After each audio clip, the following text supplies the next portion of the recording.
Alright class, तो आज जो है हमने फॉल्ट टॉलरेंस की बात करनी है कि आपके डिस्ट्रीब्यूटेड सिस्टम में फॉल्ट टॉलरेंस इंपॉर्टेंट क्यों होती है, उसमें कॉम्प्लेक्सिटी और डिफिकल्टी क्या आती है, और फिर उस प्रॉब्लम को एड्रेस किया जाता है कैसे आपके सिस्टम को फॉल्ट टॉलरेंट बनाने के लिए। तो सबसे पहली चीज है फॉल्ट टॉलरेंस होती क्या है।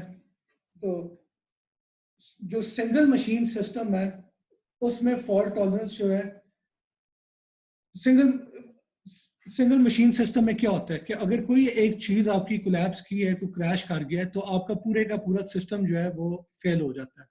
यानी अगर आपकी हार्ड डिस्क क्रैश की है तो आपका पूरा कंप्यूटर जो है वो बंद हो जाएगा। ठीक है, अनलाइक सिंगल मशीन सिस्टम, आपका जो डिस्ट्रीब्यूटेड सिस्टम होता है वहां पे एक नोशन होता है पार्शियल फेलियर का। पार्शियल फेलियर का क्या मतलब है कि ओवरऑल सिस्टम जो है उसमें किसी एक कंपोनेंट में फेलियर हुआ है और बाकी जो कंपोनेंट है वो ऑपरेट करी जा रहे हैं। ठीक है, तो यानी कहने का मतलब है कि जब हम फॉल्ट टॉलरेंस की बात करते हैं तो सिंगल मशीन सिस्टम में फॉल्ट टॉलरेंस फर्क होती है और डिस्ट्रीब्यूटेड सिस्टम में फर्क होती है। और डिस्ट्रीब्यूटेड सिस्टम में एक जो एडिशनल चीज आ जाती है वो पार्शियल फेलियर का कॉन्सेप्ट है कि पूरा सिस्टम क्रैश नहीं करेगा, कुछ कंपोनेंट क्रैश कर गए हैं तो उसको कैसे हैंडल करना है। ठीक है, और डिस्ट्रीब्यूटेड सिस्टम में expected to be fault tolerant कि जब भी कोई फेलियर अगर करता है तो सिस्टम ऐसा बना होना चाहिए कि उस फेलियर को आप किसी तरह से कंटेन कर लें और बाकी जो आपकी मशीन है, बाकी जो सॉरी सिस्टम है डिस्ट्रीब्यूटेड सिस्टम, वो ऑपरेट करता रहे और इन द मीन टाइम आपका जो फेलियर अगर हुआ है उसे आप किसी तरीके से रिपेयर करते हैं। ठीक है, तो अगला पॉइंट है कि हम फॉल्ट टॉलरेंस से एक रिलेटेड कॉन्सेप्ट होते हैं डिपेंडेबिलिटी का, कि आप कोई भी सिस्टम बनाते हैं डिस्ट्रीब्यूटेड सिस्टम, तो आप कैसे डिटरमिन करते हैं कि वो डिपेंडेबल है कि नहीं है। यानी basically what makes a distributed system dependable. तो पहली चीज तो अवेलेबिलिटी है। अवेलेबिलिटी का क्या मतलब है कि अगर आपका सिस्टम इस तरीके से बना हुआ है कि जब भी कोई क्लाइंट उसे यूज करना चाहे तो उसे इमीडिएटली यूज कर ले, तो ऐसे सिस्टम को आप कहेंगे कि उसकी अवेलेबिलिटी ठीक है। दूसरी चीज है रिलायबिलिटी। तो रिलायबिलिटी का क्या मतलब है कि आपका सिस्टम ऐसा बना होना चाहिए कि वो कंटिन्यूसली रन कर सके विदाउट फेलियर। ठीक है, यानी अगर वो काफी घंटे काफी दिन चल जाते हैं विदाउट अ फेलियर तो आप कह सकते हैं कि रिलायबल है। ऑन दी अदर हैंड अगर हर सेकंड बाद वो फेल हो जाता है तो आप उसे रिलायबल नहीं कहेंगे। और अवेलेबिलिटी और रिलायबिलिटी में डिफ्रेंशिएशन क्या है वो हम अभी दोबारा देखते हैं। अगला पॉइंट सेफ्टी का है कि आपका डिस्ट्रीब्यूटेड सिस्टम जो है वो सेफ है कि नहीं है। सेफ का क्या मतलब है कि इन केस सिस्टम का कोई पार्शियल फेलियर होता है, कोई टेम्पररी फेलियर होता है या कोई कंपोनेंट है वो फेल कर गया, तो उसके जो है बहुत संगीन नताइज नहीं होने चाहिए। यानी इसमें एक एग्जांपल लें कि आपके जो हवाई जहाज होते हैं उनमें भी काफी फॉल्ट टॉलरेंस का कॉन्सेप्ट है। उसमें जो सॉफ्टवेयर होती है, जो हार्डवेयर होती है, वो काफी फॉल्ट टॉलरेंट होती है। क्यों? क्योंकि अगर फॉल्ट टॉलरेंस ना हुई और कोई जहाज का एक कंपोनेंट फेल कर जाए तो इन दैट केस क्या होगा कि आपका पूरे का पूरा जहाज फेल कर जाएगा। और अगर आसमान में जहाज उड़ा है और वो फेल कर जाते तो फिर तो क्रैश ही करेगा ना, और लाखों और आपकी कई जानों का जो है नुकसान हो जाएगा। देखिए यहाँ पे मैं एक और एग्जांपल देता हूँ कि आप लोगों ने नोटिस किया होगा कि जो बोइंग वगैरह होते हैं, जंबो जेट वगैरह होते हैं, जो पैसेंजर एयरलाइन होती हैं, उसमें क्रैश कम होता है। और जो फाइटर एयरप्लेन होते हैं जैसे F-16 वगैरह या हमारा जे7 थंडर है, उस केस में क्रैश काफी ज्यादा हो रहे होते हैं। तो उसकी वजह यही होती है कि आपका जो फाइटर जेट है उसमें आपके पास बहुत ज्यादा जगह अवेलेबल नहीं होती, बहुत छोटी स्पेस होती है, वो जहाज छोटा होता है। तो उसमें आप जो है रिडंडेंसी इतनी नहीं डालते, आपका फॉल्ट टॉलरेंस इतनी, आप हार्डवेयर में इतनी ज्यादा फॉल्ट टॉलरेंस डाल नहीं सकते क्योंकि जगह ही नहीं होती। बोइंग में और पैसेंजर एयरलाइन में क्या होता है, वो इतना ह्यूज जहाज होता है, क्या आप उसमें बहुत ज्यादा फॉल्ट टॉलरेंस डाल सकते हैं। यानी एक ही हार्डवेयर के आप मल्टीपल कॉपीज रख सकते हैं कि अगर एक फेल हो, दूसरा फेल हो, तीसरा फेल हो, तो चौथे के ऊपर आप फॉर एग्जांपल रोल बैक कर जाएंगे। तो ये एक परफेक्ट एग्जांपल है फॉल्ट टॉलरेंस का और एक ट्रेड ऑफ का भी, कि इन सम केसेस आपके पास बहुत गुंजाइश होती है फॉल्ट टॉलरेंस की, इन अदर एप्लीकेशन आप इतनी ज्यादा फॉल्ट टॉलरेंस कर ही नहीं सकते। तो वो फिर आपने देखना होता है कि कैटास्ट्रॉफिक फेलियर क्या होगा और आया वो एक्सेप्टेबल है कि नहीं है। ठीक है, आगे आ जाए तो डिपेंडेबिलिटी में एक और कॉन्सेप्ट आ जाता है मेंटेनेबिलिटी का। इसका क्या मतलब है कि आपका सिस्टम तब मेंटेनेबल होता है अगर उसमें कोई भी फेलियर हो, पार्शियल फेलियर या कोई भी अपग्रेड करना है कंपोनेंट को, तो उस रिपेयर या अपग्रेड की वजह से आपका पूरे का पूरा सिस्टम जो है वो हॉल्ट ना कर जाए, वो फेल ना हो जाए।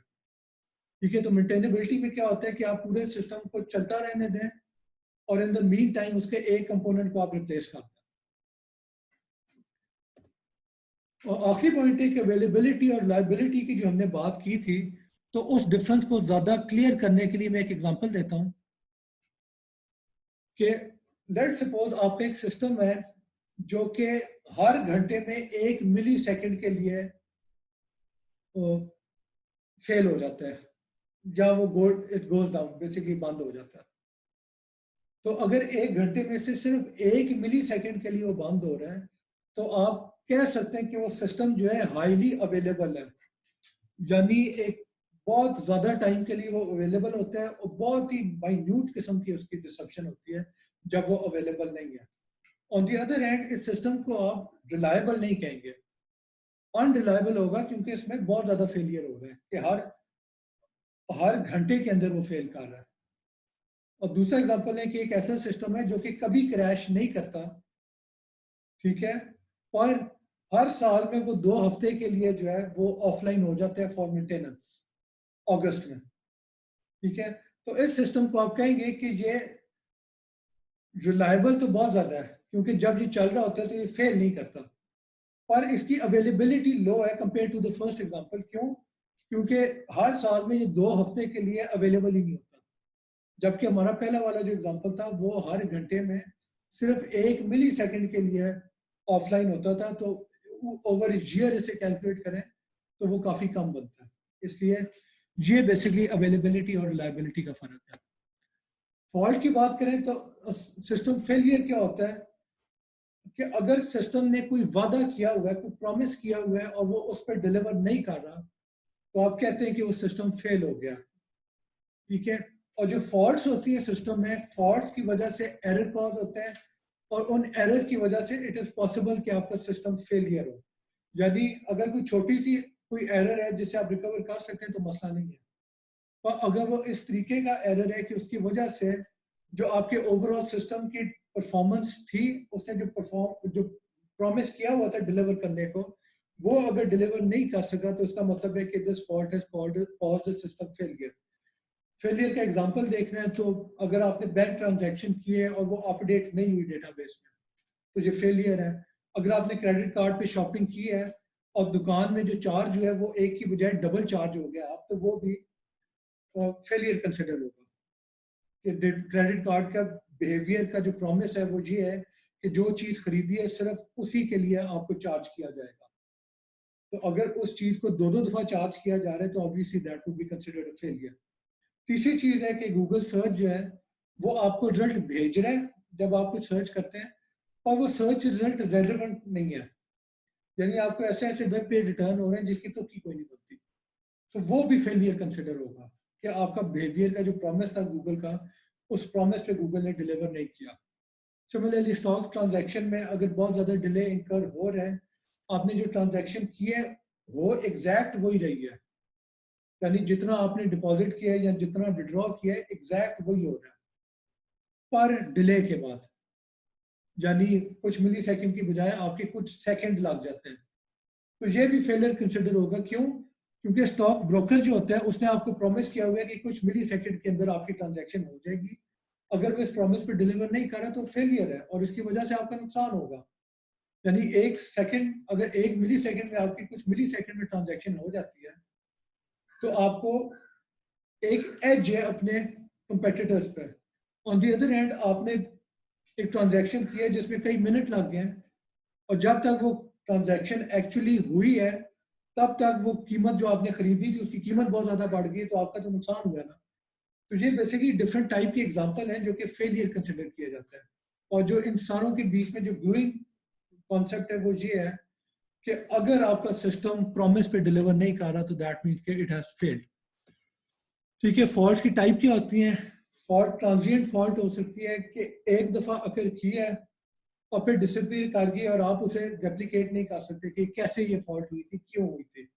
इसमें एग्जांपल है कि आपका एक दो टावर है, सेल टावर, जो आपस में एक वायरलेस सिग्नल ट्रांसमिट कर रहे हैं और उनके बीच में से अगर कोई चीज गुजरती है, कोई परिंदा गुजर जाता है या आपका कोई ट्रक है फॉर एग्जांपल, या कोई जहाज है, कोई ड्रोन है, वो गुजर रहा है, तो उसकी वजह से क्या होगा, सिग्नल डिसरप्ट होगा। और ये एक दफा ही होगा क्योंकि उसके बाद वो चीज जो है हट चुकी होगी और फिर ये दोबारा एरर नहीं आकर करेगा। और इसका सोल्यूशन क्या है? सिंपल है, आप रीट्रांसमिट कर दें सिग्नल को। दूसरी फॉल्ट इंटरमिटेंट होती है। इंटरमिटेंट फॉल्ट जो है it is difficult to diagnose. ठीक है, ये आपके सिस्टम में अकर करती है, फिर गायब हो जाती है, फिर आपको समझ नहीं आती कहाँ चली गई है, क्यों हुई थी, और फिर दोबारा ये फॉल्ट अकर कर जाती है। यानी इसका एक एग्जांपल है कि आपकी हार्डवेयर है, उसमें कोई एक कनेक्शन है, कोई एक कॉन्टेक्ट है जो कि लूज है। तो अब क्या होगा, लूज कनेक्शन की वजह से आपका सिग्नल जो है, आपका इलेक्ट्रिक करंट जो है वो पास करेगा और कभी पास करना बंद कर जाएगा। ठीक है, तो अब इस चीज को डिटेक्ट करना मुश्किल होता है कि क्यों सिग्नल आपका क्यों आना बंद हो गया, इलेक्ट्रिक करंट क्यों एकदम से डिस्टर्ब हो जाता है। तो फिर आपको हार्डवेयर में जाके एक एक जगह पे ढूंढना पड़ेगा कि कहीं पे कनेक्शन लूज तो नहीं है, और उससे फिर आप डिटरमिन करते हैं कि मसला कहाँ पे आता है। तो ये इंटरमीडिएट फॉल्ट है। तीसरी फॉल्ट होती है परमानेंट। और परमानेंट में क्या होता है कि अगर कोई मसला हुआ है तो आपका वो कंपोनेंट जो है वो जब तक रिप्लेस नहीं होगा तब तक मसला दूर नहीं होगा। यानी अगर आपकी डिस्क क्रैश कर गई है तो आप जब तक आप डिस्क को रिप्लेस नहीं करते तब तक आपका डिस्क वाला फीचर नहीं चलेगा। या आपका सीपीयू मेल्ट कर गया, तो इन दैट केस जब तक आप सीपीयू रिप्लेस नहीं करते आपका कंप्यूटर नहीं चलेगा। तो ये डिफरेंट टाइप की फॉल्ट्स हैं।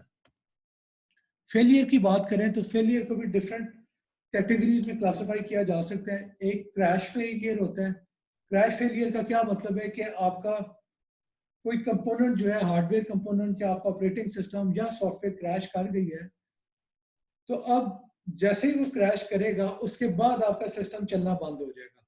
उससे पहले तक सिस्टम बिल्कुल परफेक्टली चल रहा था और जैसे ही कोई चीज क्रैश की है आपका सिस्टम हॉल्ट कर जाएगा। दूसरा फेलियर ओमिशन फेलियर होता है। इसमें क्या होता है कि आपका जो सिस्टम है वो इनकमिंग रिक्वेस्ट को रिस्पॉन्ड करने में फेल हो जाएगा। यानी दो किस्म के फेलियर हो सकते हैं। एक रिसीव ओमिशन हो सकती है कि आपका जो कंपोनेंट है उसे इनकमिंग मैसेज आना था जिसकी बेसिस पे वो रिप्लाई करता, तो वो मैसेज रिसीव ही नहीं हुआ। फॉर एग्जांपल आपकी थ्रेड थी, मेल फंक्शन कर गई और वो लिसन नहीं कर सकी। तो ये दूसरा एग्जांपल सेंड ओमिशन क्या है कि आपका जो है मैसेज रिसीव तो हुआ था, पर जब उस मैसेज के रिप्लाई में आपने अपनी रिस्पॉन्स सेंड करने की कोशिश की है तो आपका send buffer for example full था और वो पैकेट जो आपने जनरेट किए वो सारे के सारे ओवरफ्लो कर गए और आपने अपनी तरफ से तो मैसेज भेजा था और वो मैसेज ओवरफ्लो कर गया और वो दूसरे एंड तक नहीं पहुंच सका। तो ये भी एक टाइप ऑफ फेलियर है कि आपको जो रिक्वेस्ट आई है आप रिस्पॉन्ड नहीं कर सके क्योंकि या तो रिक्वेस्ट ही आप तक नहीं पहुंची या फिर रिक्वेस्ट पहुंची पर उसकी रिस्पॉन्स जो है वो दूसरे एंड तक नहीं पहुंच सकी। फिर टाइमिंग फेलियर होता है। टाइमिंग फेलियर क्या होता है कि आपका जो सिस्टम है उसमें इन सम केसेस कोई स्ट्रिक्ट डेडलाइंस होती है। अगर उस टाइम पीरियड के अंदर अंदर वो रिस्पॉन्ड कर जाता है, वो रिएक्ट कर जाते हैं तो ठीक है, पर अगर उस टाइम इंटरवल के बाद करते हैं तो वो यूजलेस हो जाएगा और वो टाइमिंग फेलियर कंसिडर होगा। इसमें दो एग्जांपल हैं। एक एग्जांपल तो ये है कि अगर मैं वीडियो कॉन्फ्रेंसिंग कर रहा हूँ आप लोगों के साथ और मेरा जो मैसेज है वो आपको 10-10 मिनट के डिले से पहुंच रहा है, तो ऑब्वियसली वो फेलियर है। क्यों? क्योंकि आप चाहते हैं कि मैं जैसे ही बोलूं वो सेकंड के अंदर अंदर आप तक पहुंच जाए। दूसरा एग्जांपल है गूगल सर्च। अगर आपने गूगल सर्च में कोई कीवर्ड डाल के एंटर दबाया है तो आप एक्सपेक्ट करते हैं कि 1-2 सेकंड के अंदर अंदर आपको रिस्पॉन्स आ जाए। अगर 10 मिनट बाद रिस्पॉन्स आ रही है या 1 घंटे बाद आ रही है या 2 दिन बाद आ रही है तो ऑब्वियसली उसका फायदा नहीं है, आप गूगल इस्तेमाल करना ही छोड़ देंगे। आप कहेंगे यार मैं एक चीज सर्च करके अब आधा आधा घंटा तो इंतजार नहीं कर सकता ना। तो वो भी फिर फेलियर कंसिडर होता है। यानी इस एग्जांपल में देखिए कि आपकी मशीन चल रही है और रिजल्ट भी ठीक दे रही है, और इस जस्ट के वो रिजल्ट इतनी देर से दे रही है कि उसका आपको फायदे कोई नहीं। आप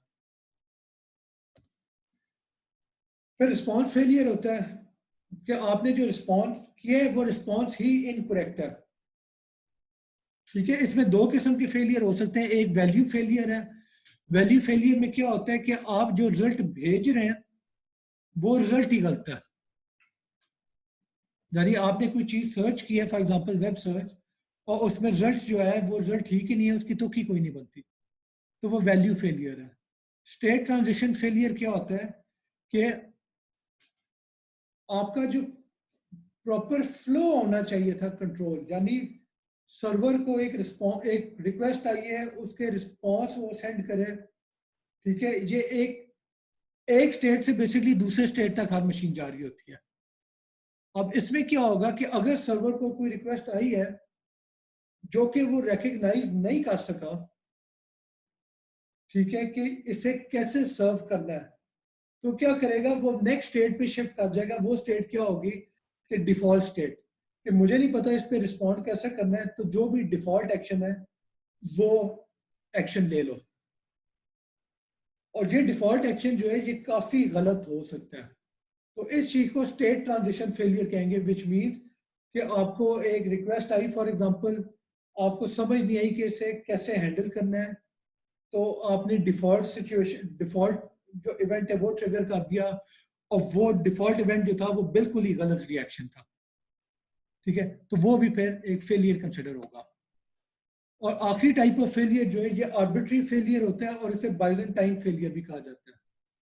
बाइजेंटाइन फेलियर क्या होता है कि आपका एट टाइम्स आपकी मशीन जो है वो कोई गलत मलत सी रिस्पॉन्स दे देगी। ठीक है, और आपको समझ भी नहीं आएगी कि ये रिस्पॉन्स गलत है कि नहीं। यानी रिस्पॉन्स फेलियर जो पहले हमने देखा था उसमें तो था कि रिस्पॉन्स जो आई है वो इनकरेक्ट है, और रिसीवर को वो रिस्पॉन्स देख के ही पता लग जाता है कि रिस्पॉन्स गलत है। पर बाइजेंटाइन फेलियर में क्या होता है कि आपको रिस्पॉन्स मिली है और आपके पास कोई तरीका नहीं है बताने का कि ये जो वैल्यू आई है ये ठीक आई है कि गलत आई है।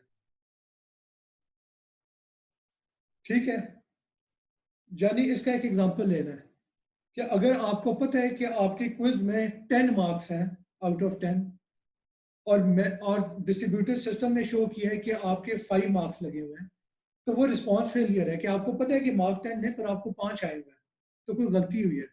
आर्बिट्री क्या होगा कि अभी मैंने मार्क्स अनाउंस ही नहीं किया और आपने ऑनलाइन आके देखें तो आपके 5 मार्क्स लगे हुए हैं, तो आपको कैसे पता लगेगा कि आया आपके वाकई 5 मार्क्स है या टीचर ने मार्क्स एंटर करने में कोई गलती कर दी है। तो ये आर्बिट्री फेलियर होता है जिसमें डिटरमिन करने मुश्किल हो जाता है कि आया रिजल्ट ठीक है कि गलत है। और ये क्यों हो सकता है, इसमें सॉफ्टवेयर इशू हो सकता है, हार्डवेयर इशू हो सकता है, यहाँ पे कोई मलिशियस यूजर है, यानी आपने कोई ट्रांजैक्शन की है और बीच में कोई हैकर आके उस ट्रांजैक्शन की वैल्यूज को मैसअप कर देता है। ठीक है, तो ये जो है बेसिकली आपके बाइजेंटाइन फेलियर होते हैं, और हम इस पे अभी थोड़ी देर में बात करेंगे कि कैसे रिकवर किया जाता है। ठीक है, अब अगली चीज है कि फेलियर से आपने फेलियर को हाइड करना है तो आप क्या करेंगे। यानी एक ऑप्शन है आप रिडंडेंसी को इस्तेमाल करें। रिडंडेंसी एक आपकी इंफॉर्मेशन रिडंडेंसी होती है, यानी लेट सपोज आपने अगर कंप्यूटर नेटवर्क्स पढ़ी है तो उसमें एक कॉन्सेप्ट है एरर करेक्शन कोड्स का, कि अगर आपने कोई पैकेट सेंड किया है, कोई डेटा सेंड किया है और उसमें कोई करप्शन हो गई है, कोई बिट्स जो है आगे पीछे हो गई है, तो इन दैट केस क्या होता है कि आपने जो डेटा सेंड किया है उसमें आप रिडंडेंसी ऐड कर देते हैं। यानी एरर करेक्शन कोड होते हैं या हैमिंग कोड होते हैं, इस तरह के और भी एग्जांपल हैं। ठीक है, तो उसमें होता क्या है बेसिकली कि आपका अगर पैकेट में कोई करप्शन हुई है यानी फेलियर हुआ है, जो ओरिजिनल डेटा था वो नहीं दूसरे तक पहुंचा, तो इस कोड के थ्रू, इस रिडंडेंट इंफॉर्मेशन के थ्रू जो ओरिजिनल डेटा था वो आप रिकवर कर लेते हैं। ठीक है, तो ये एक तरीका है फेलियर से रिकवर करने का। दूसरा टाइम रिडंडेंसी का कॉन्सेप्ट है। टाइम रिडंडेंसी में क्या होता है, आप सिस्टम इस तरीके से डिजाइन करें कि अगर कोई आपने पैकेट सेंड किया है, फॉर एग्जांपल डेटा सेंड किया है, और एक सर्टेन टाइम पीरियड के अंदर अंदर वो रीच नहीं किया दूसरे एंड तक, जैसे टीसीबी के केस में था कि आपने पैकेट सेंड किए हैं और सेंडर इंतजार करता है कि उसे रिस्पांस आ जाए। अगर टाइम आउट पीरियड तक उसे रिस्पांस नहीं आती तो क्या होता है कि आपका जो सेंडर है वो समझता है कि कोई मसला हो गया है और वो उस डेटा को, उस एक्शन को रिपीट करता है, यानी जो पैकेट सेंड किया था उसे दोबारा सेंड कर देगा। ठीक है, और ये ट्रांजिएंट इंटरमीडिएट फॉल्ट्स के अंदर इस्तेमाल किया जा सकता है। तो यानी टाइम रिडंडेंसी क्या है कि आप जो है थोड़ा टाइम जो है वो जाया होने देते हैं। यानी अगर आप पैकेट सेंड कर ही जा रहे हैं तो आप क्या करते हैं, कुछ पैकेट सेंड करते हैं, उसके बाद इंतजार करना शुरू कर देते हैं। आप इंतजार के दौरान टाइम जाया हो रहा है, और ठीक है, क्यों? क्योंकि ये इंतजार करना लाजमी है। इस इंतजार में आपको पता लगेगा कि दूसरे एंड तक पैकेट पहुंच गया था कि नहीं पहुंचा था, और अगर नहीं पहुंचा था तो आप टाइम आउट पीरियड के बाद दोबारा से उन सारे को ट्रांसमिट कर दें। ठीक है, फिर फिजिकल रिडंडेंसी का कॉन्सेप्ट होता है। फिजिकल रिडंडेंसी क्या होती है कि आपके इक्विपमेंट जो है उसमें आप multiple components, redundant component add कर दें। ठीक है, और ये जो है डिस्ट्रीब्यूटेड सिस्टम में बहुत ज्यादा इस्तेमाल होता है। यानी एक एग्जांपल है, आप अगर किसी भी डेटा सेंटर को देखें, यूट्यूब वगैरह के फॉर एग्जांपल, तो उसमें क्या होता है कि सिर्फ एक ही सर्वर नहीं होता जिसके ऊपर सारी मूवीज पड़ी हुई है। आपकी मूवीज होती हैं और उनकी कॉपीज पड़ी होती हैं, और वो कॉपीज मल्टीपल सर्वर्स के ऊपर डिस्ट्रीब्यूटेड होती हैं। तो ये फिजिकल रिडंडेंसी है कि अगर आपका एक सर्वर क्रैश कर जाता है, या सर्वर का हार्ड डिस्क जो है वो क्रैश कर जाती है, तो आपको परेशानी नहीं होगी, क्योंकि आपके पास मल्टीपल सर्वर हैं, उनमें से किसी और सर्वर के ऊपर आप अपनी रिक्वेस्ट भेज देंगे कि यार पिछला वाला सर्वर तो क्रैश कर गया है, तुम ही मेरी रिक्वेस्ट को सॉल्व कर दो। ठीक है, तो कहने का मतलब है कि फॉल्ट टॉलरेंस में जो सबसे जरूरी कॉन्सेप्ट है वो रिडंडेंसी का है, कि आपने किसी भी फॉल्ट से रिकवर करना है, किसी फेलियर से रिकवर करना है, तो उसके लिए आपको रिडंडेंसी चाहिए, चाहे वो इंफॉर्मेशन रिडंडेंसी हो जिसमें सिर्फ डेटा रिडंडेंट हो जाता है, या फिर टाइम रिडंडेंसी हो, ठीक है, जिसमें आप कुछ पीरियड टाइम जाया होने देते हैं क्योंकि वो जरूरी है, और कुछ आपकी फिजिकल रिडंडेंसी होती है कि आप हार्डवेयर को ही रेप्लिकेट करते हैं। यानी अगर आपकी स्पेसशिप की बात करें, चांद के ऊपर अगर आपने किसी इंसान को भेजना है, तो आपके ख्याल में सिर्फ एक ही प्रोसेसर लगा होगा उस डिवाइस, उस मशीन में। यानी अगर वो प्रोसेसर हीट अप हो और उसकी वजह से सड़ जाए तो क्या होगा, आपका पूरा सिस्टम क्रैश कर जाएगा, और वो बंदा जो स्पेसशिप में गया था, स्पेस शटल में, वो हमेशा हमेशा के लिए आसमान, वो स्पेस में गुम जाएगा। तो इसलिए आप रिडंडेंसी डालते हैं। आपके पास मल्टीपल प्रोसेसर होते हैं, मल्टीपल हार्ड डिस्क होती हैं, मल्टीपल कंप्यूटर होते हैं, कि अगर एक फेल हो जाए, दो फेल हो जाए, तीन फेल हो जाए, चार फेल हो जाए, फिर भी आपका सिस्टम जो है वो चलता रहे। ठीक है, तो अगला कॉन्सेप्ट है प्रोसेस रिजिलियंस का, कि आपकी एक प्रोसेस है वो फेल हो सकती है, तो आप उसे कैसे रिजिलियंट बनाएंगे, कि यानी अगर प्रोसेस फेल हुई है तो आपका ओवरऑल सिस्टम जो है वो क्रैश ना करे, आपका सिस्टम चलता रहे। तो ये रिजिलियंस भी रिडंडेंसी के थ्रू अचीव होती है। बेसिकली आप क्या करते हैं कि आपका गोल होता है कि प्रोसेस फेलियर को आपने छुपा लेना है। यदि क्लास देखें, आप जो है दिन में कितनी दफा गूगल इस्तेमाल करते हैं, गूगल सर्च। अब गूगल सर्च जो है उसमें आपकी जब भी रिक्वेस्ट जाती है तो आपको तो नजर नहीं आता कि कोई फेलियर हुआ है, आपको तो लगता है कि मैंने रिक्वेस्ट की है और वो कुछ मिली सेकंड के अंदर, कुछ सेकंड के अंदर वो सर्व हो गई है रिक्वेस्ट। पर इन रियलिटी जो डेटा सेंटर होता है उसमें वेरी फ्रीक्वेंटली आपके जो सर्वर होते हैं वो क्रैश कर रहे होते हैं, और सर्वर पे आपकी अगर प्रोसेस रन कर रही है जो कि आपके लफ्ज को सर्च कर रही थी, तो सर्च करते करते अगर सर्वर ही क्रैश कर गया तो ऑब्वियसली प्रोसेस भी फेल हो गई है। पर आपको नहीं पता चलता कि प्रोसेस फेल हुई है, क्यों? क्योंकि रिडंडेंसी इतनी होती है कि किसी और प्रोसेस के थ्रू आपको रिजल्ट मिल जाएगा। तो इसका तरीका क्या होता है कि आप जो प्रोसेसेस होती हैं उनको ऑर्गेनाइज कर लेते हैं इनटू ग्रुप्स, और आपके जो भी रिक्वेस्ट है वो उस ग्रुप में सारे मेंबर्स को चली जाती है, या जो भी मैसेज है वो सारे मेंबर्स को चला जाता है।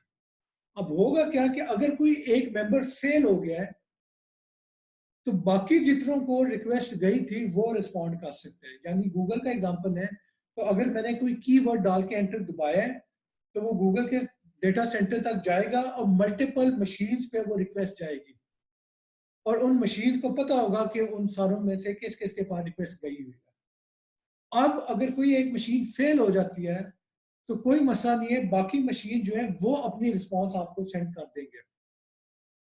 ठीक है, तो आपका ओवरऑल जो सिस्टम है वो चलता रहेगा, शायद रिजल्ट में थोड़ा बहुत मसला हो और ओवरऑल जो है आपका इतना बुरा मसला नहीं होगा कि आप उसे फेलियर कंसिडर करें। ठीक है, और उसका एक तरीका है कि आप या तो जो भी प्रोसेसेस है उन्हें एक फ्लैट ग्रुप में अरेंज कर लें।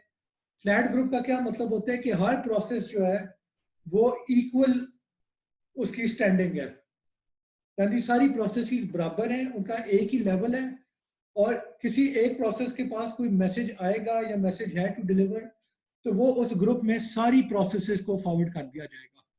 ये फ्लैट ग्रुप है। हायरार्किकल में क्या होता है कि आपके पास जितनी भी प्रोसेसेस हैं उनमें से एक प्रोसेस कोऑर्डिनेटर होती है और बाकी वर्कर होती हैं। जो कोऑर्डिनेटर है वो बाकी सारे वर्कर्स को फॉरवर्ड कर देगी मैसेज, और वर्कर्स जो है वो मैसेज आपस में एक दूसरे को फॉरवर्ड नहीं करेंगे, ब्रॉडकास्ट नहीं करेंगे। उन्होंने अगर रिप्लाई करना है तो सिर्फ कोऑर्डिनेटर को ही करेंगे। ठीक है, तो इन दिस केस अगर इन दोनों केसेस में अगर कोई एक भी वर्कर फेल होता है तो एटलीस्ट बाकी वर्कर हैं जो कि काम कर रहे होंगे। इस एग्जांपल में मसला क्या है कि अगर आपका वर्कर को छोड़ें, अगर कोऑर्डिनेटर फेल होता है तो फिर आपका पूरा का पूरा सिस्टम फेल हो सकता है। तो इसलिए यहाँ पे फिर आपको ध्यान रखना पड़ता है कि जो कोऑर्डिनेटर प्रोसेस है उसकी भी मल्टीपल कॉपीज एग्जिस्ट कर रही हो, यानी एक कोऑर्डिनेटर फेल हुआ है तो फिर कोई और कोऑर्डिनेटर जो है इट शुड टेक ओवर। और जो पिछले लेक्चर की एंड पे हमने बात की थी, पिछले से पिछले लेक्चर के, वो बेसिकली यही थी कि आपने इलेक्शन कैसे करनी है और आपने इलेक्शन वगैरह का यही मकसद था कि आप कोऑर्डिनेटर वगैरह को कैसे सिलेक्ट कर सकते हैं। एनीवे मूविंग ऑन, तो प्रोसेस रेप्लिकेशन की बात होती है तो आपका क्या तरीका होता है कि आपने प्रोसेस को रेप्लिकेट करना है। आपके ग्रुप में मल्टीपल मशीन्स होंगी, उन सारों के ऊपर इस प्रोसेस को आप रेप्लिकेट कर देंगे विद इन दैट ग्रुप। अब सवाल ये आ जाते हैं कि आपको कितने रेप्लिका चाहिए, यानी आपकी एक प्रोसेस रन हो रही है तो आपको एक रेप्लिका चाहिए, दो रेप्लिका चाहिए, तीन चाहिए, कितने चाहिए। ठीक है, तो यहाँ पे एक कॉन्सेप्ट आ जाता है के फॉल्ट टॉलरेंस का, कि a system is considered to be a k fault tolerance system if it can survive in case k faulty in case of k faulty processes. यानी आपने एक ऐसा सिस्टम बनाया है जिसमें के प्रोसेसेस फेल हो गई हैं और उसके बावजूद आपका सिस्टम चल रहा है, तो आप कहेंगे कि it is a k fault tolerant system. यानी मैं इसका एक एग्जांपल देता हूं। आपका अगर क्रैश फेलियर है, यानी आपका एक डेटा सेंटर है और आप चाहते हैं कि इट शुड बी के फॉल्ट टॉलरेंट, यानी के लेट्स सपोज 10 है, तो इसका क्या मतलब है कि अगर 10 मशीनें फेल हो गई हैं तब भी आपका डेटा सेंटर जो है रिस्पॉन्ड कर देगा यूजर को। यानी आपने गूगल सर्च किया है और उनकी के 10 है और 10 फॉल्ट टॉलरेंस है उनकी, तो दैट मीन कि अगर उनकी 10 मशीनें फेल हो गई हैं फिर भी आपको सर्च का रिजल्ट मिल जाएगा। क्यों? क्योंकि इन दिस केस होता क्या है, क्रैश फेलियर के केस में आप k+1 रेप्लिका मेंटेन करते हैं, यानी अगर k10 है तो आप 11 रेप्लिका मेंटेन करेंगे, विच मीन कि 11 में से अगर 10 भी फेल हो गए तो आपके पास एक रेप्लिका बच जाएगा जो कि काम कर रहा होगा। ठीक है, और एक सवाल आप कर सकते हैं कि ये k की वैल्यू कहां से आती है, यानी हम कैसे डिसाइड करेंगे कि k1 होना चाहिए, 2 होना चाहिए कि 10 होना चाहिए। तो क्लास इसका जवाब ये है कि बेसिकली आप जब भी कोई सिस्टम बनाते हैं तो आप उसे मेजर भी कर रहे होते हैं, आप मॉनिटरिंग कर रहे होते हैं। यानी डेटा सेंटर में आपका जो एडमिनिस्ट्रेटर है वो कंटिन्यूसली मॉनिटर कर रहा होता है कि हर घंटे में कितनी मशीनें फेल होती हैं। एक मशीन फेल होती है, दो होती है, साइमल्टेनियस फेलियर कितने हैं। तो बेसिकली उस प्रोबेबिलिटी की बेसिस पे वो डिसाइड कर लेता है कि हम कितने रेप्लिकाज रखेंगे तो इस डेटा सेंटर में जिस नौयत के फेलियर हो रहे हैं वो सारे के सारे कवर हो जाएंगे। तो क्लास ये एक के फॉल्ट टॉलरेंट सिस्टम का कॉन्सेप्ट है और उसमें क्रैश फेलियर अगर आपने प्रोटेक्ट करना है अगेंस्ट क्रैश फेलियर तो आपका जो भी के है आप उससे एक ज्यादा रेप्लिका रखेंगे। दूसरा जो फेलियर है वो बाइजेंटाइन फेलियर है। बाइजेंटाइन फेलियर में क्लास हमने पहले बात की थी कि बाइजेंटाइन फेलियर ये होता है कि कोई वैल्यू रिजल्ट जो है वो ऐसे चेंज हो गया है कि यूजर को ये डिटरमिन करना मुश्किल है कि ये रिजल्ट जो रिसीव हुआ है ये ठीक है कि गलत है। यानी आपके अकाउंट में मैंने पैसे ट्रांसफर, आपके मार्क्स हैं और मैंने आपके मार्क्स क्विज में 5 मार्क्स एंटर कर दिए, तो अब आपको कैसे पता लगेगा कि आपके 5 मार्क्स ठीक है या मैंने गलती कर दी है कोई एंटर करने में? तो वो बाइजेंटाइन फेलियर होता है और उसके लिए फिर तरीका होता है कि आप 2k+1 रेप्लिका मेंटेन करते हैं। यानी अगर k फॉल्ट टॉलरेंस चाहिए तो आप ट्वाइस दैट +1 रेप्लिका मेंटेन करेंगे। क्यों? क्योंकि क्लास बाइजेंटाइन फेलियर में क्या होता है कि अगर आपकी k नोड्स फेल हो गई हैं, फेलियर इन दिस केस क्या है कि k नोड जो है वो आपको कोई गलत वैल्यू रिटर्न कर रही है। यानी एक नोड जो है वो आपको कह रही है कि आपके 5 मार्क्स हैं, कोई और नोड है वो आपको कह रही है कि 6 मार्क्स हैं, कोई और नोड कह रही है आपका 1 मार्क है, कोई और नोड कह रही है आपकी 10 मार्क्स हैं। तो आप कैसे पता लगेगा कि ठीक है? तो अगर के नोड्स गलत रिजल्ट दे रही हैं तो इस केस में k+1 नोड्स होंगी जो कि आपको ठीक रिजल्ट देंगी। और क्योंकि k+1 मेजॉरिटी है तो उस मेजॉरिटी से आपको पता लग जाएगा कि क्या रिजल्ट ठीक है। यानी इसे कॉन्क्रीट एग्जांपल दूं तो लेट सपोज आपने अपने दोस्तों को मेरे ऑफिस में भेजा है इसलिए कि वो सारे दोस्त चेक करें कि आपके क्विज में कितने मार्क्स हैं, और उन दोस्तों में से कुछ दोस्त झूठे हैं और कुछ भुलक्कड़ हैं। तो आपको कैसे पता लगेगा कि आपके मार्क्स ठीक हैं कि नहीं है?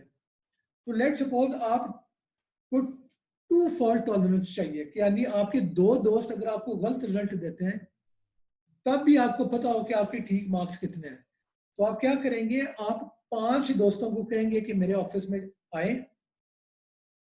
अगर 2 ने गलत रिजल्ट आपको बता दिया तो 5 में से 2 माइनस करें, 3 दोस्त बचे आपके, वो 3 दोस्त आपको ठीक रिजल्ट दे देंगे। और क्योंकि 3 मेजॉरिटी में तो आपको पता लग जाएगा कि बाकी 2 जो थे वो गलत दे रहे थे। और अजम्पशन ये है कि योर सिस्टम इज के फॉल्ट टॉलरेंट, यानी कि 2 फॉल्ट टॉलरेंट का मतलब है कि 2 लोग गलती करते हैं तो फिर आपको 5 लोग चाहिए होंगे। अगर आपको पता है कि फॉल्ट जो है आपकी 2 से ज्यादा हो सकती है, यानी आपको पता है कि आपके 10 दोस्त हैं जो कि गलती कर सकते हैं, तो इन दैट केस आप क्या करेंगे? आप मेरे ऑफिस में 21 दोस्तों को भेजेंगे, क्योंकि आपको पता है कि उनमें से वर्स्ट केस में 10 लोग गलत रिजल्ट देंगे आपको, तो बाकी 11 जो है वो आपको बता देंगे कि ठीक रिजल्ट क्या है। और उस मेजॉरिटी वोटिंग से आपको पता लग जाएगा कि एक्चुअल वैल्यू क्या थी। अच्छा, अब बात यह है कि फॉल्टी सिस्टम अगर आपका है और बाइजेंटाइन फेलियर हो रहा है तो इसमें आप कंसेंसस कैसे बिल्ड करते हैं? ठीक है, तो उसका एक ऑप्शन ये है। अच्छा, मोटिवेशन क्या है? लेट सपोज आपका एक सिस्टम है जो कि बड़ी क्रूशियल किस्म की सर्विस प्रोवाइड कर रहा है। एक क्लाइंट है, वो सर्वर को कांटेक्ट करते हैं और सर्वर से वो रिजल्ट ले लेता है। ठीक है, मसला क्या है कि आपके फेलियर हो सकते हैं, या तो नेचुरल डिजास्टर होगा, आपका सर्वर क्रैश कर जाएगा, आग लग जाएगी। यहाँ पे हार्डवेयर फेलियर हो सकता है कि हार्ड डिस्क चलते चलते क्रैश कर गई फॉर एग्जांपल। सॉफ्टवेयर एरर हो सकता है कि सॉफ्टवेयर ने किसी ऐसी मेमोरी लोकेशन को एक्सेस करने की कोशिश की कि ओएस ही क्रैश कर गया। और मलिशियस अटैक हो सकते हैं कि कोई एक यूजर है जो कि बीच में सही रिजल्ट को गलत करके आपको भेज देगा। ठीक है, तो इस मलिशियस अटैक से कैसे बचा जाए? तो अनरेप्लिकेटेड सर्विस में क्या होगा कि अगर सर्वर जो है फेलियर होता है, वो आपको सही रिजल्ट नहीं रिटर्न कर सकता, तो फिर आपका नुकसान हो गया। ठीक है, रेप्लिकेटेड सर्विस में क्या होगा कि आपका एक रेप्लिकेशन एल्गोरिदम होगा।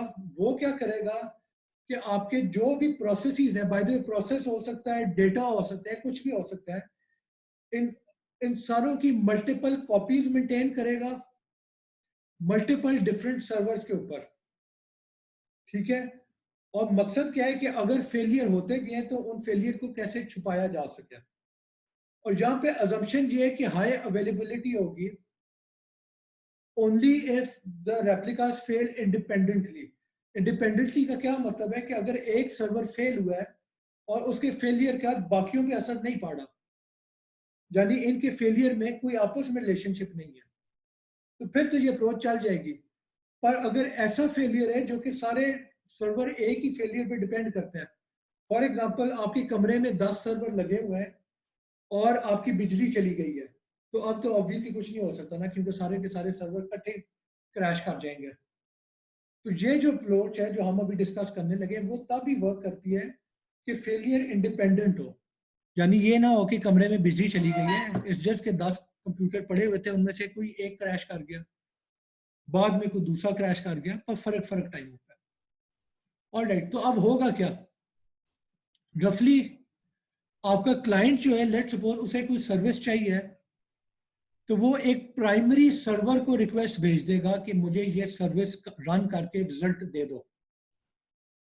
ठीक है, प्राइमरी सर्वर क्या होगा, प्राइमरी सर्वर उस रिक्वेस्ट को मल्टीपल रेप्लिका सर्वर्स के ऊपर फॉरवर्ड कर देगा। यानी फॉर एग्जांपल आपने गूगल सर्च किया है, वो गूगल डेटा सेंटर के प्राइमरी सर्वर पे आया और उसने जो है मल्टीपल वर्कर सर्वर्स के ऊपर ये रिक्वेस्ट आपकी फॉरवर्ड कर दिया। ठीक है, उसी तरह का कॉन्सेप्ट है। अब होगा क्या, सारे रेप्लिकास जो है वो उस रिक्वेस्ट को एग्जीक्यूट करके अपना अपना रिजल्ट सेंड कर देंगे क्लाइंट को, और एट द सेम टाइम जो प्राइमरी सर्वर था वो भी अपना रिजल्ट क्लाइंट को सेंड कर देगा। अब होगा क्या, क्लाइंट के पास जब ये सारे के सारे रिजल्ट आ गए हैं, तो अब क्लाइंट देखेगा कि इन सारे रिजल्ट्स में से मेजॉरिटी रिजल्ट क्या था। तो जो भी मेजॉरिटी रिजल्ट था वो क्लाइंट समझ जाएगा कि ये ठीक है।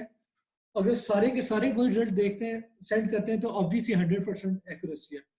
पर अगर उनमें से कोई गलत रिजल्ट रिटर्न करते हैं तो क्लाइंट उन्हें इग्नोर कर देगा, क्योंकि मेजॉरिटी रिजल्ट जो है क्लाइंट सिर्फ मेजॉरिटी को एक्सेप्ट करेगा। ठीक है, ऑब्वियसली इस तरह का फेलियर भी हो सकता है कि मेजॉरिटी ही गलत रिजल्ट रिटर्न करे, यानी आपके पास अगर 11 मशीन थी तो 11 में से 6 ने गलत रिजल्ट रिटर्न किया। तो बाद में फिर रिपीट कर दूं कि हम बात कर रहे हैं के फॉल्ट टॉलरेंस की। के फॉल्ट टॉलरेंस का मतलब होता है कि आपके एडमिनिस्ट्रेटर को बिहेवियर देख के पता होता है कि at any given time simultaneously कितनी नोड्स फेल करेंगी। ठीक है, और आप उसको हैंडल करने के लिए अपना एल्गोरिथम बनाते हैं। और ऑब्वियसली आपने जो भी अप्रोच बनाई है, अगर फॉल्ट उससे ज्यादा हो जाती है तो फिर इन दैट केस आपका सिस्टम फेल हो जाएगा। पर ठीक है, वो ट्रेड ऑफ है। आप जो है जब भी कोई सिस्टम डिजाइन करते हैं तो आप प्रोबेबिलिटी की टर्म में बात करते हैं कि क्या प्रोबेबिलिटी है इस बिहेवियर होने की। यानी मैं ये भी कह सकता हूँ कि मैंने कोई चीज रेप्लिकेट करनी है, तो मैं अपने कंपनी में, अपने डेटा सेंटर में उस चीज के 10 लाख रेप्लिका रख लूं।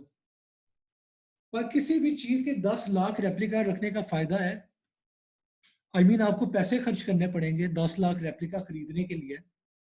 और क्या प्रोबेबिलिटी है कि 10 लाख में से आपके इतने ज्यादा सिस्टम फेल होंगे। अगर एट एनी गिवन टाइम आपका एक सिस्टम फेल करेगा, 2 करेंगे, 3 करेंगे, 4 कर जाएंगे, 10 लाख तो नहीं कर रहे होंगे ना।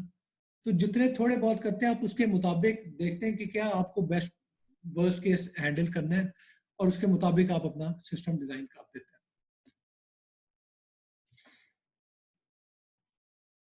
ठीक है, अब फेलियर की हम बात कर रहे हैं, तो एक सवाल आता है कि फेलियर डिटेक्ट कैसे किया जाता है। तो एक तो हमने बात कर ली ना कि आपके पास बाइजेंटाइन फेलियर के केस में आपके पास मेजॉरिटी रिजल्ट आ रहे हैं। अगर कोई ऐसा रिजल्ट है जो मेजॉरिटी से हट के, तो आपको ऑब्वियसली पता लग जाएगा कि फेलियर है। ठीक है, और फेलियर, अगर क्रैश फेलियर है फॉर एग्जांपल, वो आप कैसे डिटेक्ट करेंगे कि फॉर एग्जांपल आपने किसी को रिक्वेस्ट भेजी है नोड को, तो आपको कैसे पता लगेगा कि वो नोड क्रैश कर गई है कि वो एक्टिव है। तो उसमें दो ऑप्शन होती है। एक ऑप्शन होती है कि आपकी जो प्रोसेस है वो एक्टिवली मैसेज सेंड करेगी बाकी नोड्स को पूछने के लिए कि आर यू अलाइव, और जिस नोड को ये मैसेज जाएगा वो रिप्लाई कर देगी कि यस आई एम अलाइव। और अगर वो नोड रिप्लाई नहीं करती तो आपको फौरन पता लग जाएगा कि वो नोड फेल हो गई हुई है। दूसरी चीज है कि आप एक्टिवली नहीं किसी को प्रोब करते हैं, आप बस पैसिवली बैठ जाते हैं।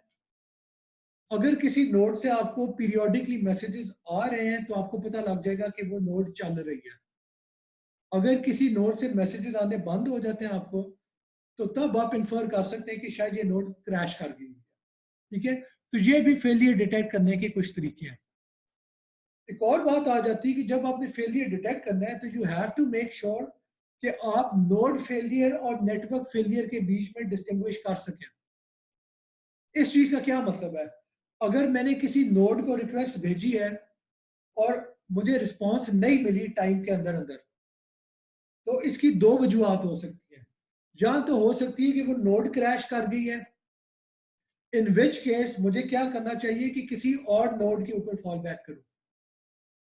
और दूसरा फेलियर क्या हो सकता है कि नोड तो चल रही है, पर मेरी नोड से लेके उस नोड तक जो पाथ बन रहा था, नेटवर्क पाथ, उस पे कोई एक लिंक था जो कि फेल हो गया है, तो मेरा पैकेट उस तक पहुंच ही नहीं सका, या मेरा पैकेट पहुंच गया उसका रिस्पॉन्स मेरे तक नहीं पहुंच सका because of that link failure. तो इन दैट केस आप क्या करेंगे? उस लिंक फेलियर से आपने कैसे रिकवर करना है? ठीक है, तो ऑब्वियसली नोड फेलियर और लिंक फेलियर को आप फर्क तरीकों से हैंडल करते हैं। नोड फेलियर में क्या होता है कि आप किसी डिफरेंट नोड को रिक्वेस्ट भेजेंगे।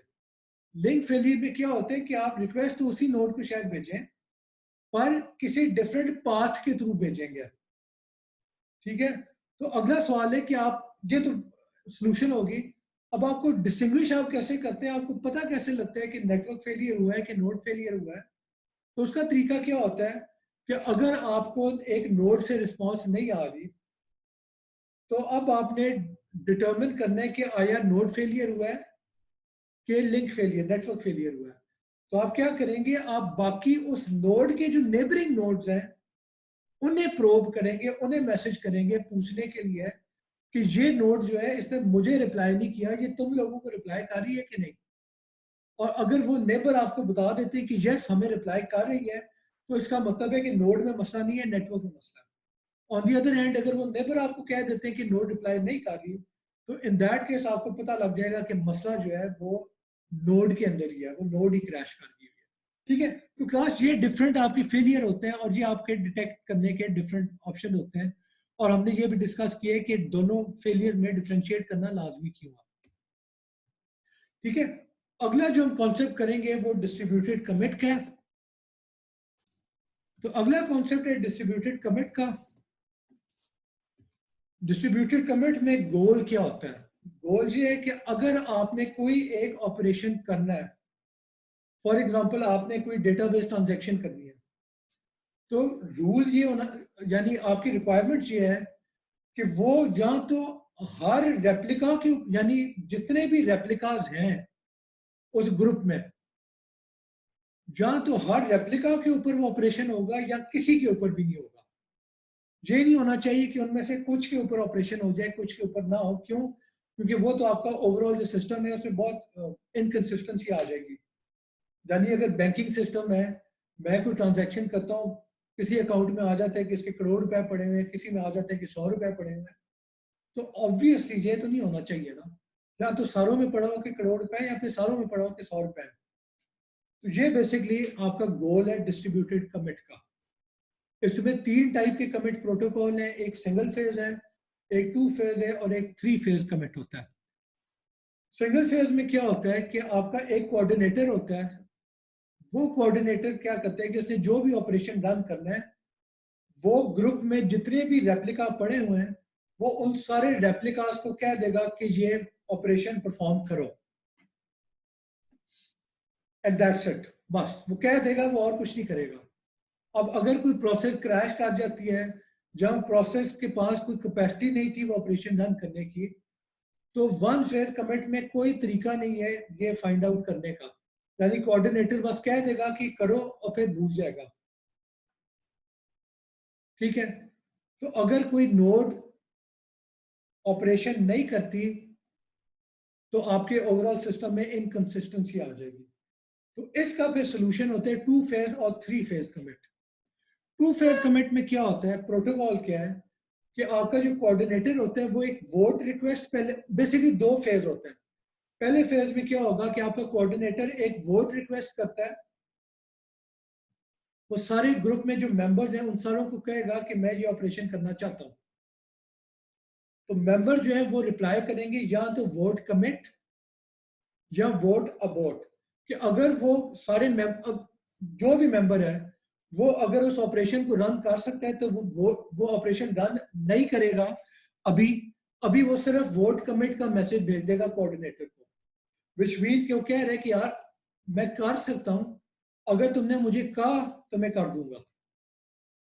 ऑन दी अदर हैंड अगर वो मेंबर नहीं रन कर सकता ऑपरेशन तो वो वोट अबॉर्ट करेगा, विच मीन्स कि वो सेंडर को जो वो कोऑर्डिनेटर को मैसेज कर देगा वोट अबॉर्ट का कि तुमने मुझे जो ऑपरेशन करने को कहा है वो मैं ऑपरेशन कर ही नहीं सकता।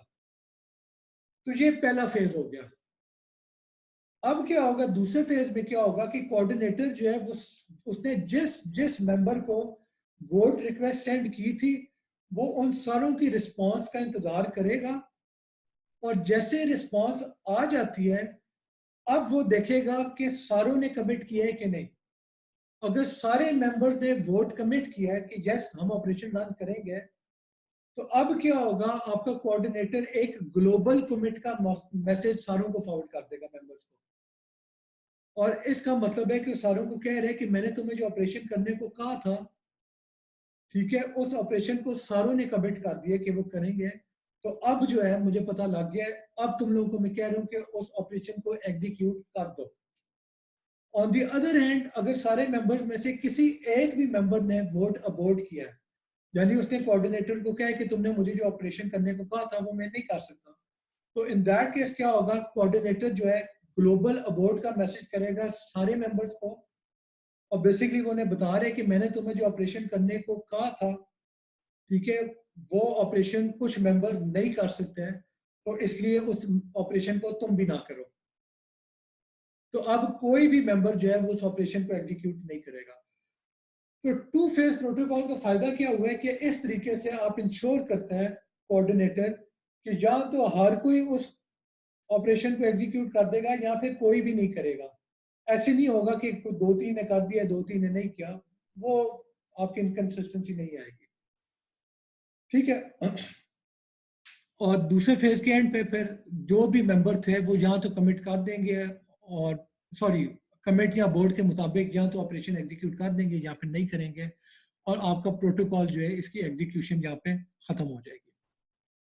ठीक है, इसमें मसला क्या है इस अप्रोच में कि डेड लॉक हो सकता है, यानी कोऑर्डिनेटर ने अगर मैसेज भेजा है सारे मेंबर्स को, अब कोऑर्डिनेटर उन सारों की रिस्पांस का इंतजार कर रहा है। अगर कोई भी या तो कोऑर्डिनेटर क्रैश कर गया है या किसी ग्रुप मेंबर ने कोई रिप्लाई नहीं किया, तो अब क्या होगा, एक डेडलॉक हो गया कि सारे के सारे मेंबर जो है वो अब फंस गए हैं, वो अगला मैसेज आने का इंतजार कर रहे हैं और अगला मैसेज जो था वो आ नहीं रहा। ठीक है, तो ये एक मसला है। और टू फेज कमिट जो है it is considered a blocking commit protocol. क्यों? इसी वजह से कि अगर एक फेज के बाद पहले फेज के एंड पे अगर सारों ने रिप्लाई नहीं किया तो बेसिकली आपका सारे के सारे मेंबर ब्लॉक हो जाएंगे। तो इसका सोल्यूशन थ्री फेज कमिट में होता है, जिसमें बेसिकली अगर आपकी ब्लॉकिंग हुई है तो उस ब्लॉकिंग से रिकवर किया जाता है, पर उसके हम डिटेल नहीं देखेंगे। इन प्रैक्टिस आपका यूजुअली टू फेज कमिट ही इस्तेमाल होता है, थ्री फेज कमिट जो है वो रेयर ही है और इतना ज्यादा कभी फेलियर होता नहीं है। ऑलराइट, आखिरी जो हमारा डिस्कशन टॉपिक है वो है फेलियर रिकवरी का, कि फेलियर हो गया है तो उससे रिकवर करने के और क्या तरीके हैं। यानी एक तो था ना कि हमने रेप्लिकास के थ्रू फेलियर को हाइड कर दिया था। ठीक है, अब रिकवरी इंटर रिलेटेड टर्म्स ये, यानी हाइड करना रिकवरी इंटरचेंजेबली इस्तेमाल किया जा सकता है। तो यहाँ पे फर्दर एग्जांपल देखेंगे। रिकवरी क्या है कि अगर आपका कोई फेलियर हुआ है तो हम चाहते हैं कि आपका ओवरऑल सिस्टम जो है वो एरर फ्री स्टेट में आ जाए। यानी एक एग्जांपल है बैकवर्ड एरर रिकवरी का। बैकवर्ड एरर रिकवरी में क्या होता है कि अगर आपका कोई सिस्टम फेल हुआ है तो उस फेलियर से पहले जो सिचुएशन थी आप वापस उसमें चले जाएं। यानी ये आप लोग भी जिंदगी में काफी करते होंगे कि आप अगर कोई प्रोग्राम लिख रहे हैं या असाइनमेंट कर कोडिंग कर रहे हैं और उसमें कोई बहुत ही आपने कोई गलती कर दी है गंदी किस्म की, आप जहाँ तो आप उस गलती को ढूंढ के ठीक करें, जहाँ फिर आप क्या करते हैं, आप देखते हैं कि आपका जो डिपॉजिटरी थी उसमें कोई पुराना वाला कोड पड़ा हुआ है जो कि ठीक चल रहा था, और आप उस कोड को इस्तेमाल करना शुरू कर दें। तो ये बैकवर्ड एरर रिकवरी है। इसका एक एग्जांपल है, एक और जो एग्जांपल है वो reliable communication through packet retransmission का है, कि अगर कोई पैकेट लॉस हुआ है या करप्ट हुआ है तो अब क्या होगा टीसीपी के केस में। उसने काफी पैकेट तो भेज दिए हुए थे, पर अब क्या होगा कि अगर कोई लॉस हुई है तो सेंडर जो है पिछली वाली स्टेट में चला जाएगा, यानी उस लॉस से पहले वाले जितने पैकेट रिसीव हुए थे, सेंडर को पता है कि वो तो ठीक पहुंच गए हैं, उसके बाद मैंने जितने पैकेट सेंड किए थे वो उनमें कोई मसला हुआ है, तो अब पुरानी स्टेट पे जाके मैं उन सिर्फ उन पैकेट को दोबारा से रीट्रांसमिट करूंगा, उन सारों को। तो एक ये एग्जांपल है बैकवर्ड एरर रिकवरी का। दूसरा एग्जांपल है जो ऑपरेटिंग सिस्टम में होता है। आपने देखा होगा कि अगर आपका कभी विंडो क्रैश कर जाए तो वो मैसेज आ जाता है कि would you like to roll back to the last known good configuration. तो बेसिकली क्या होता है कि पिछली दफा जो आपका कंप्यूटर ठीक चला था, उस वक्त आपकी जो भी आपकी स्टेट थी ऑपरेटिंग सिस्टम की, एप्लीकेशन की, वो उस स्टेट पे रिवर्ट बैक करके दोबारा से वहीं से एग्जीक्यूशन शुरू करेगा। ठीक है, तो ये बैकवर्ड हो गया। जो फॉरवर्ड एरर रिकवरी होता है उसमें क्या होता है कि आप एक नई स्टेट में चले जाते हैं और उस नई स्टेट से कंटिन्यू करते हैं। यानी फॉर एग्जांपल, आपका अगर कोई पैकेट में करप्शन हुई है तो आप क्या करते हैं कि उस पैकेट के अंदर ही रिडंडेंट डेटा है, फॉर एग्जांपल जहां मल्टीपल पैकेट्स है उनमें रिडंडेंसी थी, रिडंडेंट डेटा था, इरेजर करेक्शन थी, आपके फॉरवर्ड एरर करेक्शन कोड थे, हेमिंग कोड थे। तो इस तरह की कोडिंग को इस्तेमाल करते हुए आप क्या करते हैं कि जो लॉस है, आप लॉस से ओरिजिनल डेटा रिकवर कर लेते हैं। यानी ना आपको रीट्रांसमिशन करनी पड़ी, ना आपको किसी पिछली, ना आपको किसी पुरानी स्टेट में जाना पड़ा, नहीं, आप उसी स्टेट में रहे, उस स्टेट में आपको पता लगा करप्शन हुई है, उस स्टेट से आप अगली स्टेट में गए, और अगली स्टेट क्या कर रही है कि बेसिकली जो भी पैकेट रिसीव हुए हैं उनसे करप्ट पैकेट की करप्शन को दूर किया जा सके। ठीक है, तो ये रिकवरी का कॉन्सेप्ट हो गया। बैकवर्ड एरर रिकवरी पे ज्यादा डिटेल में बात करते हैं। तो बैकवर्ड एरर रिकवरी में क्या होता है कि आप जो है फ्रीक्वेंटली रिकवरी पॉइंट्स जो है, या चेक पॉइंट भी कहा जाता है, वो क्रिएट करते रहते हैं। ठीक है, और इन केस ऑफ एरर आप उनमें से किसी पुराने रिकवरी पॉइंट पे वापस चले जाते हैं। सिंगल मशीन में तो ये इतना प्रॉब्लमेटिक नहीं है। सिंगल मशीन में स्ट्रेट फॉरवर्ड है कि आपका ऑपरेटिंग सिस्टम है, उसने एक स्नैपशॉट ले ली। अब अगर ऑपरेटिंग सिस्टम क्रैश किया तो जो पिछली स्नैपशॉट थी वो उसको लोड करके उससे दोबारा कंटिन्यू करेगा। यानी आपकी कोई फाइल क्रैश की है तो उससे पहले वाली जो अच्छी कॉपी थी फाइल की जो कि चल रही थी, आपका ऑपरेटिंग सिस्टम उस कॉपी को इस्तेमाल करना शुरू कर देगा, उसके बाद वाली कॉपी को डिस्कार्ड कर देगा। ठीक है, तो ये है सिंगल मशीन में। डिस्ट्रीब्यूटेड सिस्टम में प्रॉब्लम क्या होती है कि थोड़ा ज्यादा कॉम्प्लिकेटेड होता है। क्यों? क्योंकि आपकी जो कंपोनेंट है डिस्ट्रीब्यूटेड सिस्टम में, वो आपस में भी कोऑर्डिनेट कर रहे होते हैं, आपस में मैसेजेस एक्सचेंज कर रहे होते हैं। तो अगर उनमें से किसी एक को फॉल बैक करना पड़ा है, रोल बैक करना पड़ा है, तो फिर बाकी जो है उनकी स्टेट इनकंसिस्टेंट हो जाएगी। इसका एग्जांपल देखते हैं, जहां पे आ जाए। इस फिगर में क्या हो रहा है, दो प्रोसेसेस हैं P1 और P2। ये इनिशियल स्टेट है जो कि परफेक्ट है, जिसमें कोई मसला नहीं है। ये जो लाइंस हैं ये बेसिकली बता रही हैं वो पॉइंट्स जिन पे आपकी प्रोसेस ने एक चेक पॉइंट मेंटेन किया है, यानी आपने उस वक्त तक का जो भी कंडीशन थी, जो भी स्टेट थी, उसको सेव कर लिया, और ये रिकवरी पॉइंट होगा। ये जो एरोज है ये बेसिकली बता रहे हैं कि इन प्रोसेसेस के बीच में मैसेज एक्सचेंज हो रहा है। यानी इस एग्जांपल में P2 ने P1 को मैसेज भेजा है, यहाँ पे P1 ने P2 को भी मैसेज भेजा है। मसला क्या है इस एग्जांपल में? लेट सपोज इस पॉइंट पे फेलियर होता है P2 में। अब अगर P2 जो है वो इस पॉइंट पे रोल बैक कर जाते हैं, इस रिकवरी पॉइंट पे, और P1 जो है वो इस रिकवरी पॉइंट पे रोल बैक कर जाता है, तो आपका जो ओवरऑल डिस्ट्रीब्यूटेड सिस्टम की स्टेट है वो इनकंसिस्टेंट हो जाएगी। क्यों? क्योंकि P1 को लग रहा है कि मैंने इस पॉइंट के बाद कोई मैसेज नहीं भेजा, क्योंकि अगर रोल बैक इस पॉइंट पे आ गए तो उसके बाद जितने भी मैसेज थे वो तो डिलीट हो गया आपकी मेमोरी से। तो P1 को नहीं पता कि मैंने इसके बाद कोई मैसेज भेजा है कि नहीं भेजा। P2 पे आ जाए, P2 बिलीव्स कि मुझे जो है P1 ने ये वाला मैसेज भेजा है। क्यों? क्योंकि ये मैसेज जो है रिकवरी पॉइंट से पहले है। रिकवरी पॉइंट के बाद जो मैसेज रिसीव हुआ है उसे तो इग्नोर कर दिया जाएगा।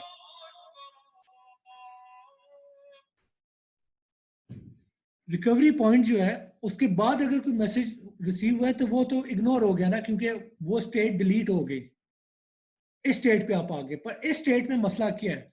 इस स्टेट में मसला ये है कि P2 को लग रहा है कि मुझे पैकेट रिसीव हुआ है मैसेज, और P1 को लग रहा है कि मैंने तो ये मैसेज भेजा ही नहीं,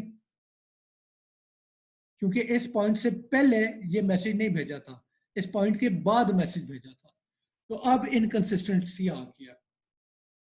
अगला एग्जांपल है, अगर P2 जो है रोल बैक करके इस पॉइंट पे आ जाता है और P1 रोल बैक करके इस पॉइंट पे आ जाता है तो अब कोई मसला नहीं।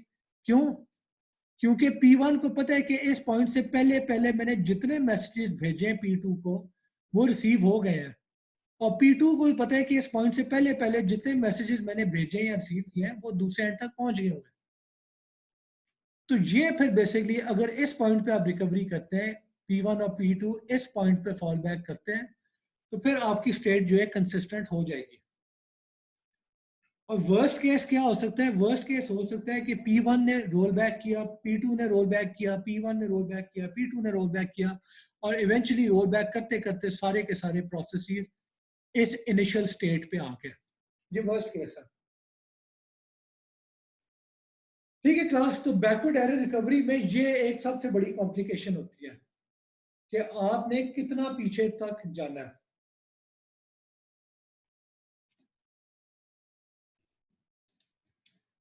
तो अब इन कॉम्प्लिकेशन से बचा कैसे जाते हैं, इस प्रॉब्लम को एड्रेस कैसे किया जाता है? ठीक है, तो एक ऑप्शन है कि आप जो बैकवर्ड एरर रिकवरी कर रहे हैं वो आप कोऑर्डिनेटेड करें। कोऑर्डिनेटेड में क्या होता है कि आप two phase blocking protocol run करेंगे।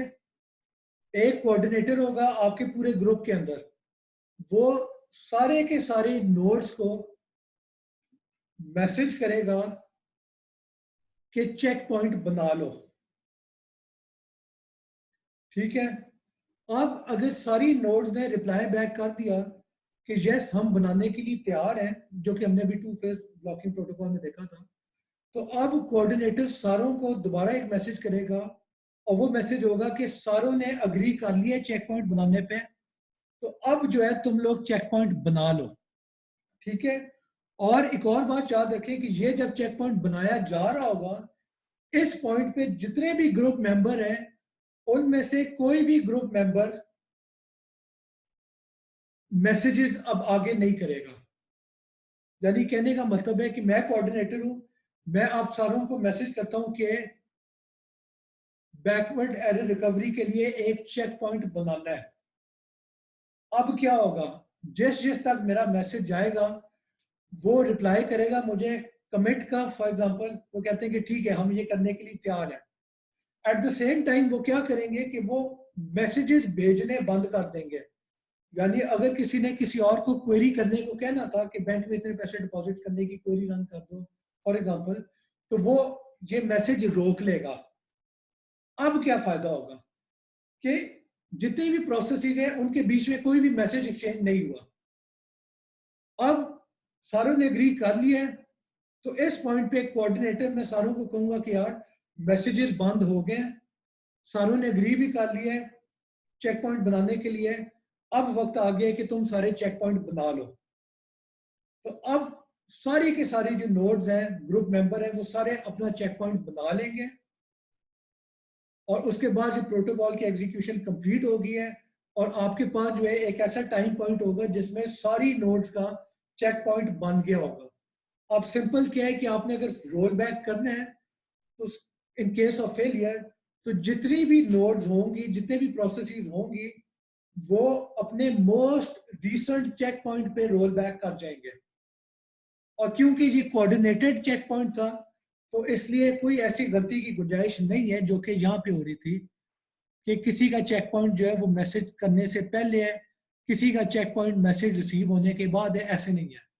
जब चेक पॉइंट लिया है तो चेक पॉइंट बेसिकली एक ही पॉइंट इन टाइम पे होगा, और उससे पहले जितने मैसेजेस थे वो रिसीव हो चुके थे, और उसके बाद कोई मैसेज नहीं किया जाएगा टिल सच टाइम कि आपका चेक पॉइंट पूरे का पूरा नहीं ले लिया जाता। एक बार चेक पॉइंट क्रिएट हो जाता है उसके बाद आपको मैसेजेस करने की इजाजत मिल जाएगी। ठीक है, तो ये पॉइंट क्लियर हो गया। दूसरी अप्रोच होती है non coordinated backward error recovery की। नॉन कोऑर्डिनेटेड में क्या होता है कि जितने भी नोड्स हैं वो अपना चेक पॉइंट खुद लेंगी और खुद डिसाइड करेंगी कि चेक पॉइंट कब बनाना है। वो आपस में एक दूसरे के साथ कोऑर्डिनेट नहीं करेंगी। तो यहाँ पे मसला वही आ जाता है जो हमने पिछले एग्जांपल में आपको फिगर के ऊपर दिखाया था कि किसी ने किसी पॉइंट पे चेक पॉइंट लिया, किसी ने किसी और टाइम पे चेक पॉइंट लिया है, तो उनमें से किसी ने चेक पॉइंट से पहले मैसेज भेजा होगा, किसी ने नहीं भेजा होगा, किसी ने मैसेज रिसीव किया होगा, किसी ने नहीं किया होगा, तो वो बहुत बड़ी कंफ्यूजन क्रिएट हो जाएगी। तो अब कैसे पता लगे कि हमने कितना पीछे रोल बैक करना है? यानी कोऑर्डिनेटेड में तो रोल बैक आसान था कि फेलियर जब हुआ है उससे पिछले वाला जो चेक पॉइंट था सारे के सारे उस चेक पॉइंट पे फॉल बैक कर जाए। नॉन कोऑर्डिनेटेड में क्या होता है कि कैस्केडेड रोल बैक हो सकते हैं, यानी एक अपने से पिछले पे रोल बैक किया है, दूसरा उससे पिछले पे रोल बैक किया है, अब उस रोल बैक की वजह से पहले वाले को एक और रोल बैक करना पड़ रहा है। तो ये प्रॉब्लम जो है, ये जो खिचड़ी पक रही है, इसे कैसे ठीक किया जाए? तो उसके लिए फिर कॉन्सेप्ट आ जाते हैं, वो फिर ये सोल्यूशन आती है कि हर सोल्यूशन उसका फिर हाँ, ये एग्जांपल देख लें कि मसला क्या है कि लेट्स सपोज प्रोसेस 2 क्रैश किया, अब वो जो है प्रोसेस 2 रोल बैक करेगी इस पॉइंट पे।